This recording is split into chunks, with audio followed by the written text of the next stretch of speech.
What's going on, guys? So today we had a big move in the cannabis sector, and as you know, if you go back and look at some of my older videos, I was talking a lot about cannabis back on the early bull run in 2018. I made a bunch of money then, like $40,000 probably. Basically trading ACB, TLRY, and bunch of other stocks. Still have a bunch of them, so I have a portfolio here with a bunch of stocks, some of them good, some of them bad. There's a bunch of penny stocks in here, and there's a bunch of like decent, good, better companies that I look for dividends plays and kind of more solid buys, like ACB or Weed MD or Cannabis Growth, obviously. And then I have like my penny stocks, like my Fincanas or your 48 Norths or your Global Hemp Groups, which is one of the ones that I'm swing trading. Been swing trading this for quite a while. Just kind of up and down. It kind of just basically goes up and down all the time. So if you hold it for 12 months, a lot of times it does nothing, but eventually it'll go from 4 to 8 to 12 to 16 to 32 like it did back in 2018 when you got that big bull run. So I'm holding it around basically around the price it's at now. Been holding it for a while, so basically just waiting for this thing to pop back up over 10, and then I'll take my profits and then probably get out and maybe look for another trade on it. But this thing it's a penny stock, so there's a difference between like a penny stock and a company like Aurora or a company like Afria or TLRY. Obviously TLRY was one of the big movers today.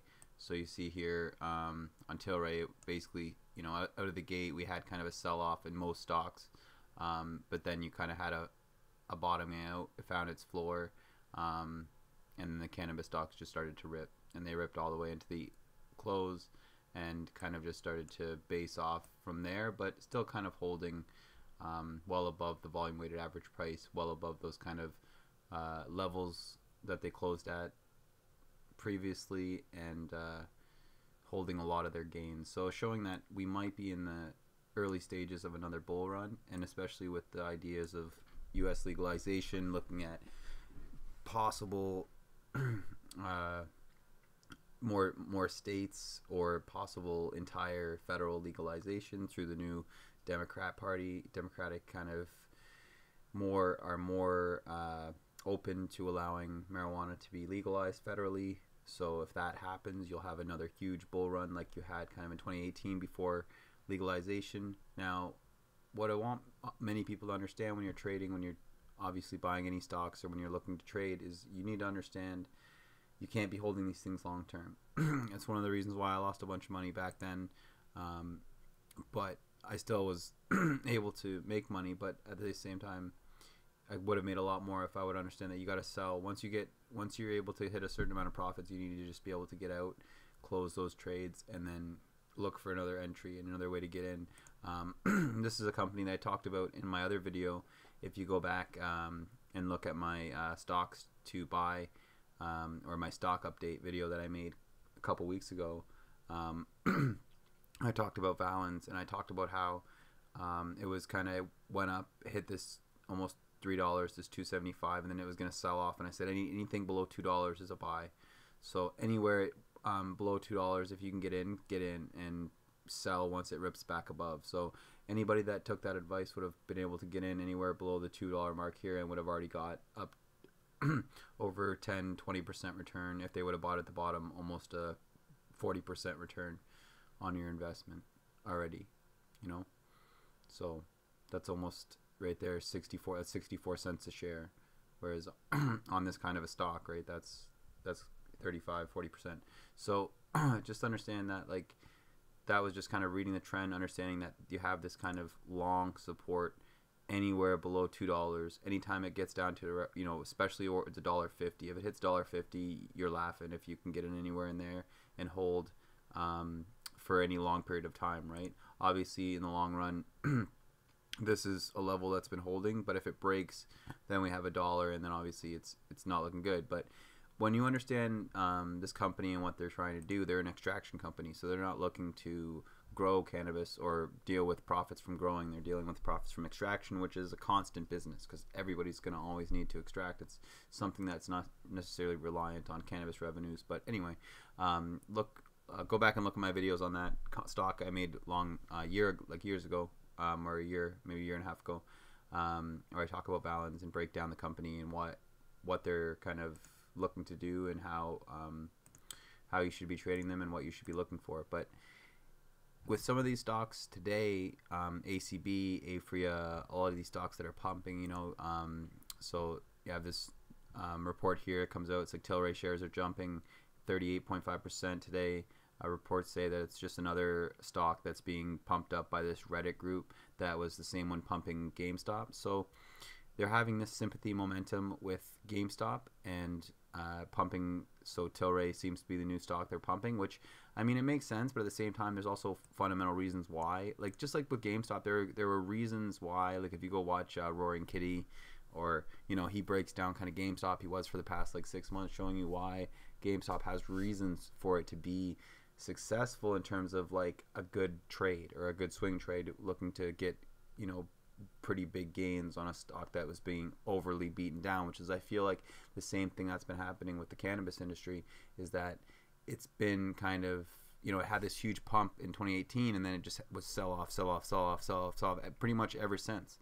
So you've kind of had all these stocks bottoming out, and now you're having this kind of new influx of money, and as stocks start showing the strength, start hitting their kind of new strides, you have more people that feel comfortable getting in, more kind of more institutional, but also more retail traders start to get in. Plus, with this new kind of rise in GameStop and kind of creating this new frenzy for trading, especially day trading, you're having these huge swings, daily intraday swings, in which you can profit from, but also holding long term, you can profit from swing trading them. So that's more what I like to do with these kind of stocks, because I see them as more like a 10-year play or like a long term. And I'm not saying that's what everybody should do. I'm saying that's my ideas and my opinions. It's not trading advice, but it is something you should keep in mind when you're looking at these stocks. So another say they were encouraging people to buy AFRI as well. So it's one of those things. I'm kind of on the fence about AFRI. I don't own shares. I just find that AFRI is one of those companies that a lot of people, they like their numbers and what they're able to do financially, sure, and that's great, and don't get me wrong, I like that. But when you look at their overall kind of reviews and kind of what they're, I don't know, to me it just seems like the company doesn't have the best product, yet they are able to have really good management in terms of financials. So that makes a big difference. It really does. That's a huge thing in a company. So a lot of people, I'm not trying to hate on AFRI. Go buy them if you like them, if you think their fundamentals, look into them, and if you like them.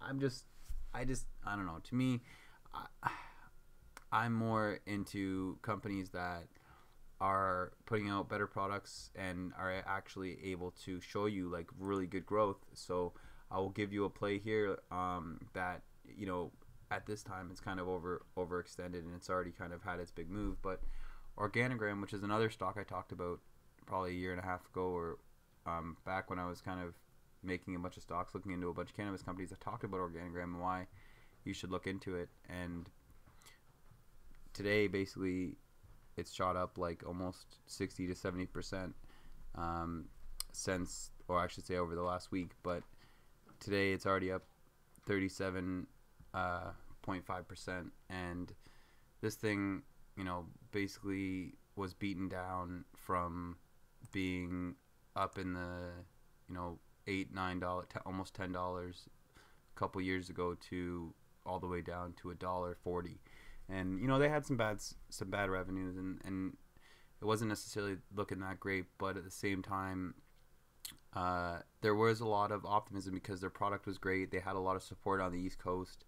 They're based on the East Coast of Canada and Nova Scotia, New Brunswick, and they have a lot of support out there, especially from local dispensaries and online sales. They're really they do well out there. Plus, their products are I think it's Edison is one of their products, and it's one of the best selling products on the OCS and throughout many distributors. So it's good to kind of keep that in mind. But I think with Organigram or with any of these stocks, you kind of want to be considerate about what the overall kind of market is doing, but also kind of how extended they are. So obviously with Organigram, it's up, almost 300% in the past week, basically. So something like that, I'm looking at as kind of being overextended. Whereas when you look at a company like Aurora or a company like even Canopy, because it's been kind of trading around the lows for so long, and now it's coming up, but it's coming up more slowly. It's not jumping up 300% in a couple days. This thing has basically almost doubled in the past month and a half, but that's pretty sustainable, right? Like, it's not up 300-400% in a few days, whereas this thing has room to move higher, just like ACB or even TLRY has room to move higher, because it's up 60% today, but in the overall run, this thing went up to $100. If you go back to the daily chart and you look at it for the past 6 months, 1 month chart, so like you go back all the way here to, and that's because there's a split, so that's why it says 300, but really it was 100. It got up to a high of almost 100. So that was way back in 2018 when it basically shot up within a couple weeks all the way from $10 to like 150. So it could do the same thing again, and it's one of the reasons why I think a lot of these GameStop traders and these Reddit are trying to pump this thing, because it has the potential to hit shorts and kind of give you that squeeze. But so do a lot of other stocks, right? And I think kind of the overall sentiment you're going to see throughout the market is, if a lot of cannabis stocks are going higher, then most of the market's going to go with it. So it's kind of the overall play. Like you see SNDL, right? All these charts look exactly the same. When you look at TLRY, or when you look at ACB, or when you look at AFRIA, almost all the charts look exactly the same. I think AFRIA is the only one that doesn't look the same. I think AFRIA's chart today was actually, like it's a little weaker. So you see, like, whereas SNDL was going up, it looks like AFRIA put in the same move almost in the aftermarket. So kind of a little more bullish aftermarket, but they really couldn't push above that VWAP during the regular trading hours. But with SNDL, you're seeing kind of this move higher after it kind of went from like 50 cents a couple weeks ago all the way up to almost $4, right? And that's one of the things I was doing back in 2018, is I was buying these stocks down at like 40 cents, 50 cents, and just holding them for a few weeks and then waiting for them to pop up. And you can do that with there's a bunch of stocks that give you that opportunity here that I can highlight for you. But obviously, a lot of these stocks, you don't want to be holding them long term, and you want to be kind of understanding what the risks are. But there's opportunity in these short term, because if the overall market moves, then you can kind of catch the sentiment and get in on these plays with kind of bigger gains, because they've been such beaten down stocks, right? So when you see the overall stocks like Namaste here, who more specializes in like vaporizers, but they also have their online CanMart and a few other type dispensaries in the Toronto area, they have the potential for making big moves, and they have in the past. So you see even here in the last couple of years, they've been up over 50 cents all the way up to 90 cents at one point in the past year and a half. So at those levels, you can kind of see why this thing has room to move higher, right? So these are more like swing trades where you want to be kind of looking to long them and hold them long term, and kind of be able to get in and get out when you see profits. And you see the same with companies like Cannabis, Oxley, kind of these kind of companies that are there, they're definitely still profitable, and they're definitely still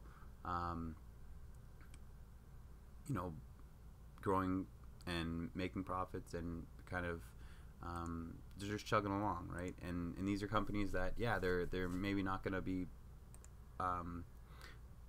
catching up to TLRY anytime soon, and it's not going to be going to 100. But if it goes to, you know, 50 cents to a dollar from where it is now, then you're looking at pretty big gains, right? So some of these stocks, they're extremely risky, but at the same time they pose that same kind of upside advantages, right? And that's why you kind of want to be looking at these things when the overall market is going bullish, because then if you're playing the same trend, then you can usually catch the same kind of sentiment, so then you can catch bigger gains on these cheaper stocks, but it's obviously with higher risk. So if you want to go kind of the kind of, you know, less risk and kind of more gain, then you go with the weeds, you go with the ACBs, you go with the AFRIAs, and if you want to go with the more risk, you can go with the organograms, or with the Zenabises and the Namastes, or, you know, Flower Corp. There's a ton of other companies that I do like Flower Corp as well. So Zenabis is interesting because they have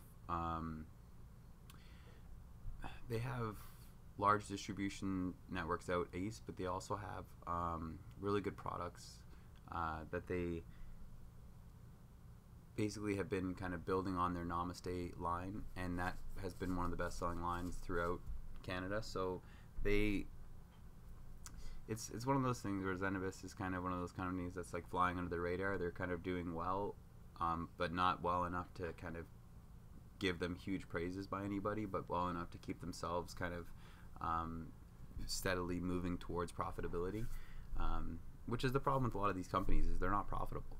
Like, a lot of these companies don't actually have positive revenues. Like, when they're making every quarter, they're putting in losses, and not, you know, and I don't think there's a single profitable cannabis company other than maybe Canopy, but I'd have to look into them. I don't do too much research to Canopy, because to me it's kind of one of those ones where you want to just be holding long term. You're not really too interested in the fundamentals, because it's not going to really matter in the long term, right? Because if you're willing to hold for 10-20 years, then it's like something like Canopy is probably going to go up, simply because of the fact that it's in the cannabis space, and the cannabis space is such a new space that there's so much room for growth, and these bigger companies are going to have so much kind of a leg up on not only American companies, but, you know, companies around the world, but also other Canadian companies that are just starting out, or that, you know, don't have the same corporate backing that some of these bigger corporations have, like Canopy, who has the backing of, you know, these kind of bigger corporations.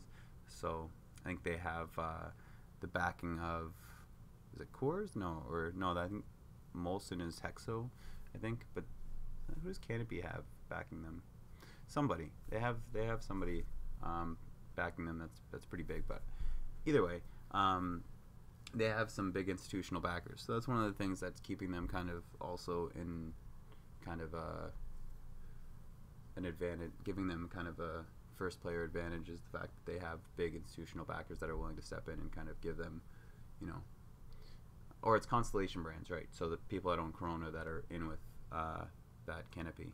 So, but anyway, either way, there's going to be big growth in the future. So now it's just those things for the catalyst. Now we have those kind of big headwinds. So we want to kind of keep these things on our radar. Maybe not necessarily jump in right now, but kind of keep them on our radar. And if we see that this is the beginning of a bull market, we want to kind of position ourselves to be ready to make some profits. And that's, you know, all it is really here. And like companies like ALEF is also ones that I want to, you know, that you should kind of look into, because they're more in the medical space, but because cannabis is all moving up, they're kind of sitting there, you know, doing well every quarter and showing you that they can be consistent even in the medical space, have a good product and have good consistent revenues, but they're just not wowing anybody with any like huge profits, but still like still a great company. And another, like Flower Corp, like I talked about before, is one of the ones that I really think that Flower Corp is another one that people are not really looking at. They're flying under the radar. One of the things that they boast about is they don't irradiate their cannabis. So one of the biggest things in and this guy is saying that Zenabis is probably one of the best buys in cannabis. But it's funny, I was talking about them. But anyway, Flower Corp, the thing about them is they basically claim that they're the only company that doesn't have to irradiate any of their cannabis. So they claim to be fully non-irradiated. So I don't know if, like, a lot of people, a lot of companies, when they have to put out their product, they have to meet a certain microbial level that's tested by Health Canada, and if they don't meet that level, then they have to irradiate their cannabis. And what this means is basically that they put it through radiation, which kills those microbes, which could be harmful to people that smoke them or whatever. I don't really agree with this, and I don't think that's the best way of going it, but you know, it is what it is. You know, it's not like they've been irradiating weed for the last, you know, what, 200,000 or sorry, 2,000 years or whatever, or 10,000 years, however long people have been smoking cannabis. It's never been irradiated, yet they think that, you know, oh, it's never killed anybody, but now we need to do it and it's going to help. I don't know. I'm not a big fan of radiation, but it is what it is. You can think of it, give it what it is. But anyway, so Flower Corp has that claim, and that kind of has given them kind of an advantage in certain spaces, especially for those organic and kind of people that really don't want to be having radiation or anything like that in their cannabis. So it's kind of one of those things that I think is kind of a niche play, but also one that can be profitable, and one that, you know, you can make some money on, especially in the short term, especially if this bull market is starting to form and if it's going to continue. So anyway, that's going to be that here for this video. I just wanted to kind of go over some of these stocks and kind of tell you to kind of keep your eyes open for some of these big kind of moves that we've had. You know, even 40 North down a bit today, but over the past week and a half, 2 weeks, they're up, you know, almost 100%. So keep it in mind. Anyway, it's going to be the end of this video. Feel free to like and subscribe. Let me know what you guys think. If there's any stocks you want me to talk about and go over. But yeah, let's see if this bull market continues in the cannabis sector, and see if U.S. takes any step further to legalize, and if there is any further opportunities, we're going to find out. But I am swing trading a bunch of stocks. I've been holding them probably for a while, probably the last like 2 years. I've been swing trading a bunch of stocks, so like ACB, and I'm in Cannabis, and I was in a bit of TLRY for a while. Probably looking at like TLRY again to see if it's gonna hold. SNDL, I think, it's just overextended. Like, this thing's gone from 50 cents to $4. Like, that's just ridiculous. It's a decent company, and trust me, it's a good company, but it's not worth $4 at this, where they are now, right? They're not profitable. They're not better than, worth more than, you know, all those other companies I named. Maybe a few of them, you know, but they're not. I wouldn't, you know, value them at being worth $4. So if you ask me if you should be buying Sundial at $4, I'd say no. But that's my opinion. Do with it what you will. It's not saying that you're not going to buy it at 4 and it's going to go to 8, because it might. This market's crazy, and if people are pumping it, especially those GameStop people, it might. But it doesn't mean that it should, right? It means that it still could. In this market, crazy things happen. So, well, anyway, hopefully you guys made some money today, and hopefully you guys make some money in the cannabis space and see what happens. But hopefully this market continues, and with the U.S. moving towards legalization, I think we're going to get a big push, and maybe we see some bigger moves in the future, but we'll see. Anyway, have a good one, guys.